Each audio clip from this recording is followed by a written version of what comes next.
What's good, YouTube? It's your boy Mekhi back in the building, you feel me?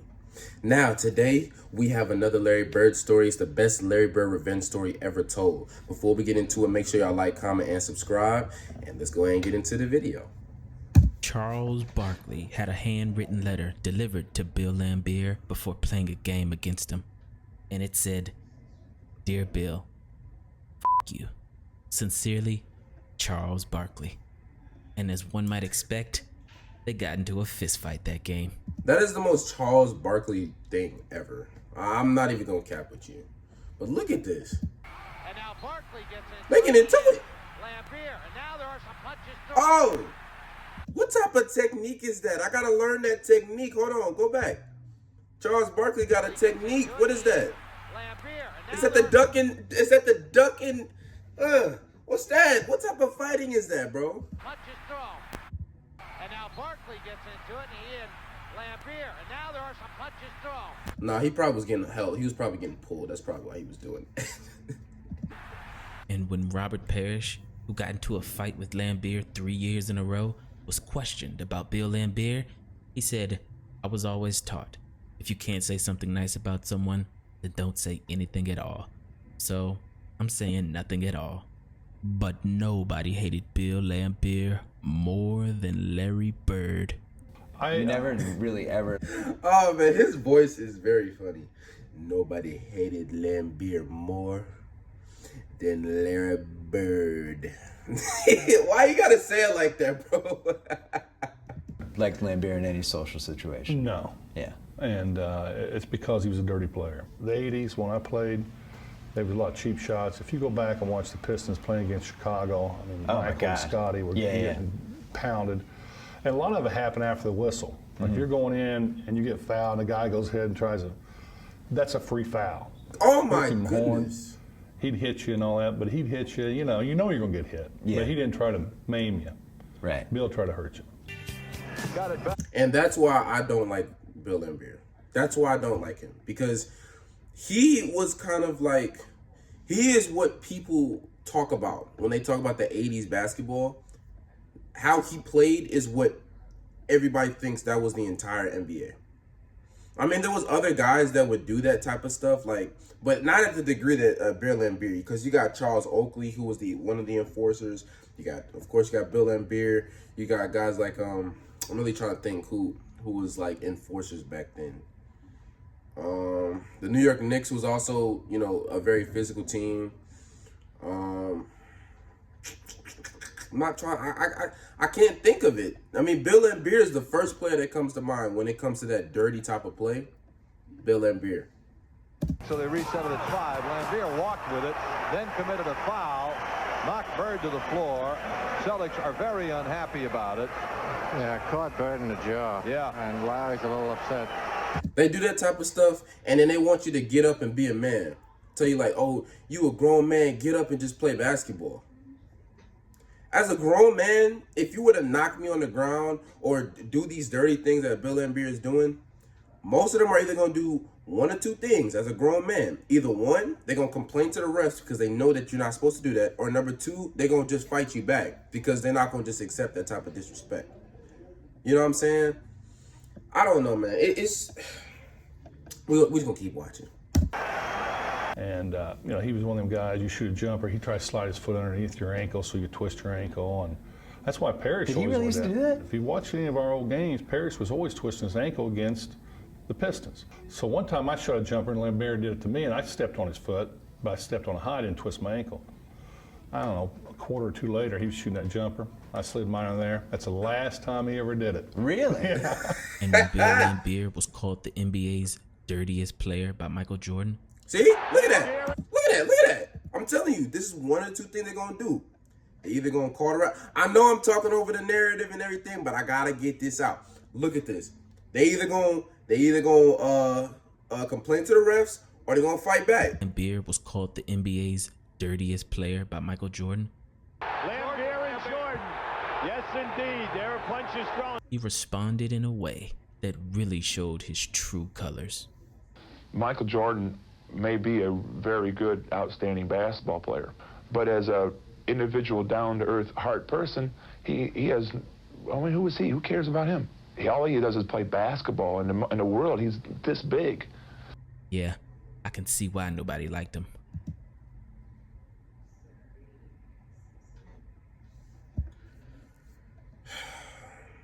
What did you say that for? And during the 1986 season, when the All-Star team had just been announced, Bird asked a group of reporters if Lambier, who had been an All-Star the last 3 years with the Pistons, had made the team again. And when he heard Lambier was not selected, Larry Bird said, "Good. Now I won't have to worry about him getting on the bus and saying, 'Hi, Larry,' and me having to say, 'F you, Bill.'" But that year, they would still see each other in the playoffs. I was always the one that came out first, and there's always a leprechaun out on the floor. I'd go out and spit right on the leprechaun, rub my foot in it, and then go down and make a big dunk. Away we went. The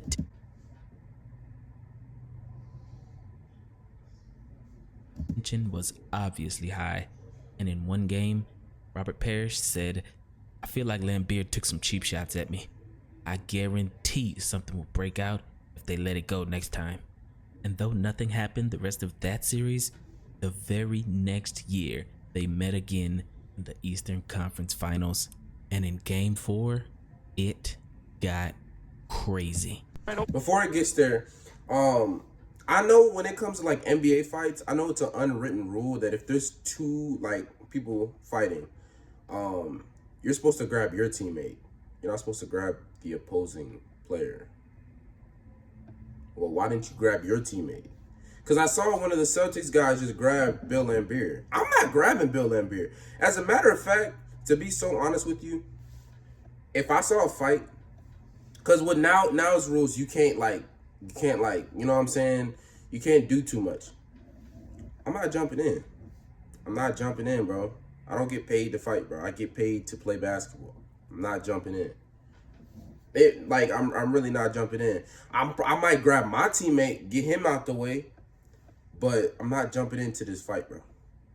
I'm probably not even gonna be involved in the fight. The most, like I said, if I were to do something, I might just grab my teammate, get out the way. But other than that, I'm not, no, bro. I'm hitting the Lonzo Ball. And if y'all know what I'm talking about, if y'all don't know what I'm talking about, it was like around his rookie season, a fight broke out. He was over there on the other side just chilling, bro. He wasn't even trying to be in that mess. People see Sting, and 24 Yep. second clock goes down. See it? Bird. It's gonna cause a fight, bro. Go at it. Larry Bird and Bill Lambier have both been ejected from the game. Like, dude. Yeah. Bird throwing the ball at Lambier and Rodman coming over. Larry Bird said, "Lambier was backing away from me and didn't want any part of me. I wish they would have cleared the court for about 15 minutes and just let us go at each other." And Bill Lambier, in classic Bill Lambier fashion, he said, "I didn't do a thing. I tried to grab hold of him to break his fall, and Larry came up swinging. I was victimized." And Larry Bird responded, "Sure, he wasn't trying to hurt me, and I was trying to throw the ball at the referee. Bill's face just got in the way." When you play the same team 4, 5, 6, 7 times right in a row within the space of about 2 weeks, it's got to be bad temper. Our ball club, I always feel, were retaliators, not instigators. And I think the other team, like Detroit, they are the instigators. And in that next game, when Bill Lambier tried to come out and shake Larry Bird's hand, Larry looked at Bill and said, "Oh, f yourself. I always have respect for my opponents," Larry said. "But in my instance, I think Lambier was trying to hurt me." So in Game 5, the Celtics got their revenge. I was at the game, and the crowd just had so much hatred for Lambier for that game. I've never been in any sort of a sporting event where the crowd hated a player that much. And I still am convinced to this day that the crowd convinced Parish to punch him in the second quarter. Oh, no question. Very gingerly tried to shoot that shot. Nice play by Darren Day. It doesn't fall. The tip by Parish. He can't get it to fall, and Parish takes Lambier to the ground with a right forearm. Well, they had said it was only a matter of time till somebody did this. Lambier, he had it coming. That's, he had it. I'm telling you, like, and people talk about, Michael, and like Isaiah Thomas, he was like, oh, well, Michael Jordan got hit. Oh, he want to start complaining.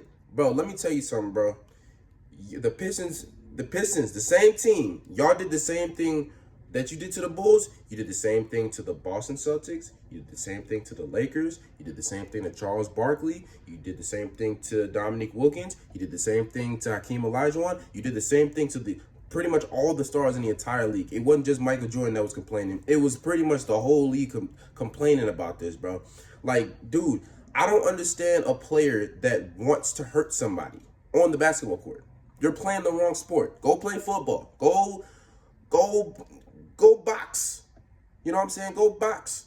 Go in the UFC. Go to wrestling, bro. Why are you trying to play in a sport where you know one of the rules is if you were to get hit in the act of trying to score a basket, it's going to be a foul. So now you're going to say, oh, instead of fouling, I'm going to try to hurt you. I believe in if you're going to foul, don't allow them to score. I believe in that. And there's a way in doing that without hurting the other player. I've seen players foul people really hard and then catch them so they don't hurt themselves. And I used to do that before I got hurt. When I used to like foul people, I used to hold people to make sure they don't fall or grab them so they don't get seriously injured, because I don't want people to get hurt, bro. I don't want people to get injured. But for the people who generally just want to hurt you on the basketball court, I don't respect you at all. Because you watch the replay and it was like barely he did anything. It could have happened 2 plays before. The cameras just got the part where Robert got mad, see? But nobody saw Lambier's elbow that hit him in the neck, right by the Adam's apple. And all he did was react, because people are sick and tired of this guy with the baby face, putting his hands up all the time. Who, me? Meanwhile, he'll sucker punch you, he'll do everything in the game. So as I said once before, it couldn't happen to a nicer guy. Yeah, I was kind of looking over my shoulder, Max. I thought I was going to get sucker punched, to be honest. You know, in the heat of the battle, you know, we exchanged a few unpleasantries, then a few elbows that passed between us, and then I just lost throwing punches. So I couldn't believe I lost my composure like that. Like, nobody wants to get elbowed. You know, and I understand some things happen. Some things happen. You know what I'm saying? Some things happen. Somebody might bump into somebody. You might accidentally do it. Some things happen. But a lot of these things Bill Laimbeer was doing was on purpose. So when he actually probably was doing something on accident, it was taken as he was doing it on purpose, because you've been doing it on purpose this entire time. So now whenever you look at it, oh, I didn't really mean to do it, we ain't gonna believe you. We ain't gonna believe you because you were doing this on purpose before. You see what I'm saying? That was the first time ever. This play epitomized 80s basketball, because not only did this flurry of punches result in no ejections and no technicals, but they didn't even call a foul. They just kept playing. Larry Bird called it a good deed. But sometimes, in the words of the great Frank Sinatra, the best revenge is massive success, because later on that game, Larry Bird made the greatest play of his entire career. We knew we had to win that game. Both teams knew that whoever won Game 5 was probably going to win the series. Casey had to play the starters almost the whole game, and so our guys were just completely worn out. There's Bird off the screen from the corner. Big basket by Larry Bird. That's a two-pointer. Detroit by 3 with a minute 13, and Bird has 36. The Celtics had been to the finals in 84, 85, 86, and now it's 87. We're all beat up. The guys that are playing are hurt. So, you know, it was just guts. It was just a guts and pride. 3:41 to go in the game. Detroit leading by 2, and that man is playing on nothing but heart. He went out with an ankle injury that would keep most people out of the game, came back in, and now he's twisted it again. Now, the Boston moment, that was a heartbreaking moment. What was heartbreaking about that moment is I had made the game-winning shot. Everybody wants to beat the Pistons. Right now, Boston is first in line in that desire. They lead by 1, 27 seconds to go. But I was on. Oh, I think I know what story they're about to talk about. I'm gonna let it play out. Isaiah Thomas, and he went one-on-one against me at the top of the floor. I thought I played pretty good defense, and Isaiah didn't get in the paint, and he took a jump shot, a contested jump shot, and it went in. Out on the top of the floor against Seaston. 16 seconds. Seaston right in his face. Thomas with a very big bucket. We go to the timeout. We know Bird's gonna get it either on the left side or the right side. And we got the play figured out. We sent him left. About 5 of us come over there to try to block the shot. There's Bird with the ball against Mahone. He'll take it to the hoop. You can bet. He's going to try to draw a foul. It's blocked. And Seaston hit it off of a Detroit player. No. Ball goes out of bounds, and I'll never forget, everything just went in slow motion. So I run over, we look at the bench, no timeout, nothing. So I run over and I grab the ball. Detroit should have called a timeout, Brian, because they had a timeout left. They could advance the ball down to the other end of the floor. There's a shot somewhere, there's a photo that I saw that Chuck Daly is standing by their bench with his hands up, calling timeout. Isaiah, I remember to this day, he's standing there like this to the referee, give me the ball, give me the ball, give me the ball. So I grabbed the ball from the referee. Lambier's a good foul shooter. I never had taken the ball out. That wasn't my thing, right? I throw it up. Bird sneaks in. I didn't even see him. Bird was moving right when he was inbounding the pass. And when you look at it from a couple different film angles, I mean, he threw it right to him on the move. And I had my back to where he was stealing the ball. So when I turned around, I was probably more shocked than anybody in the whole stadium that Bird had the ball in his hands. And this is probably one of the most incredible plays that's ever happened against me and that probably I've ever witnessed. From an athletic standpoint, 2 people being in sync and just Bird just playing every second. And that's what the Celtics taught us, to play every second, not to play 47 and a half minutes, but to play a full 48.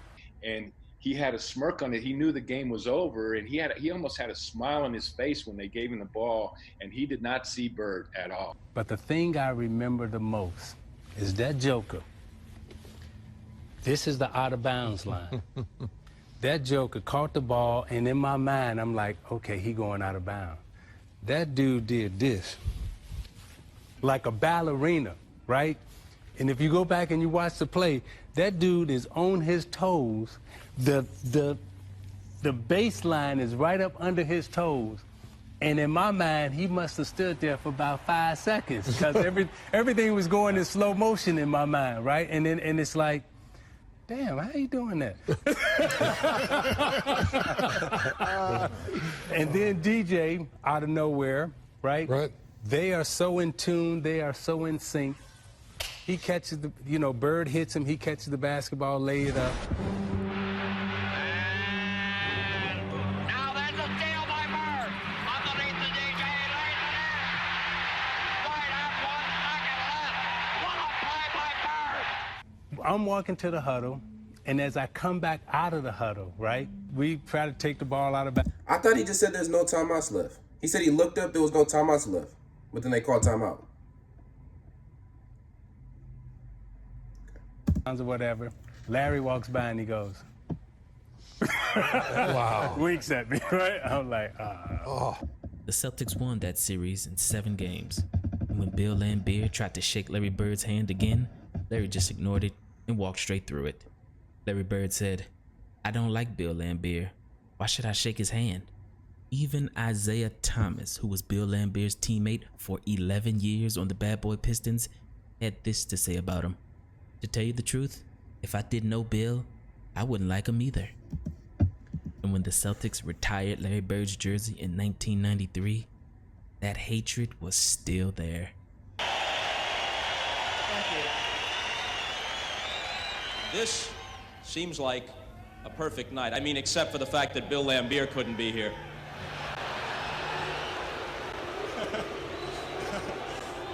What would you tell him if he was? We would probably hang him up with my number. Because back in the day, the animosity was not for show. When they hated each other, they really hated each other. And it didn't stop when they retired. They were enemies for life. I hate Larry Bird, but I respect the hell out of that man. I respect Isaiah Thomas's talent, no matter how much I hate him. Yeah, I respect his game. But Bill Laimbeer's hate was on another level because he didn't respect anybody, not even his own teammates. In his last Detroit Pistons practice before he retired, Laimbeer elbowed the star player Isaiah Thomas and broke his rib. And when Isaiah Thomas got angry, Laimbeer elbowed him again. Bill Laimbeer once said, "I don't fight, I agitate, then walk away." But this time, Isaiah Thomas didn't let him walk away, because in retaliation, Isaiah Thomas punched Bill Laimbeer in the head, breaking his own hand, resulting in Isaiah being sidelined for 8 weeks. Like I said, I can see why nobody liked him. I don't give an inch at all on the court. I don't give anybody any respect. I think that's the major problem with a lot of other players is I don't respect their game. If they happen to get in the way, well, that's not my fault. That's their fault. I make no apologies for my game throughout my career. Whatever the general public thinks about my style of play, I really could care less. You left the bad blood on the court for the most part, but not with Laimbeer. You never really ever liked Laimbeer in any social situation. No. Yeah. And it's because he was a dirty player. Larry Bird's sitting next to you right now. Would you talk to him? Would you have a conversation with him? What would you say? I'd probably go to a different table. He's one of those people. He's one of those people where if y'all sitting down, y'all having a good time talking, and he sits down, everybody gonna get up and leave. Because he's not a good person. It seems like he's not a good person. I'm not, as a basketball player, we don't even know because it's so overlooked from how dirty he was. You see what I'm saying? He doesn't deserve any type of props because most of his game was dirty, bro. Most of his game was dirty. And like, when you look at how dirty he was, you can't even respect his game. We can't even say, I saw some of y'all in the comment section was saying, oh yeah, Bill Laimbeer, he was a great three-point shooter. But he was highly hated. And I see why, bro. He literally just said he doesn't respect nobody's game. That's sportsmanship. That has to do with sportsmanship, and that has to do with if you don't respect somebody's game that much that you want to hurt them, that means that you do not respect the game of basketball. You don't respect, you just have no respect. I would be surprised if he had respect for himself, because look at how much he's talking, bro. You only got, look, and it's crazy how he only got 2 rings. He got 2 rings out of that. He got 2 rings out of that. It's crazy how he got 2 rings out of that. That's insane. But I don't respect Isaiah Thomas either as a person because, he orchestrated that. He orchestrated that. He told him to keep doing that. You see what I'm saying? But then, as you can see, even Bill Laimbeer turned on him. Even Bill Laimbeer turned on him. But I don't want to keep rambling about this. I hope you guys enjoyed this video, man. I kind of toned it down here because I ain't want to get too invested into it and then I get mad and then everything. So I hope you guys enjoyed this. Please make sure you like, comment, and subscribe. I appreciate you guys for 900 subscribers. We on our way to 1,000. And until our next video, man, I'm going to catch y'all.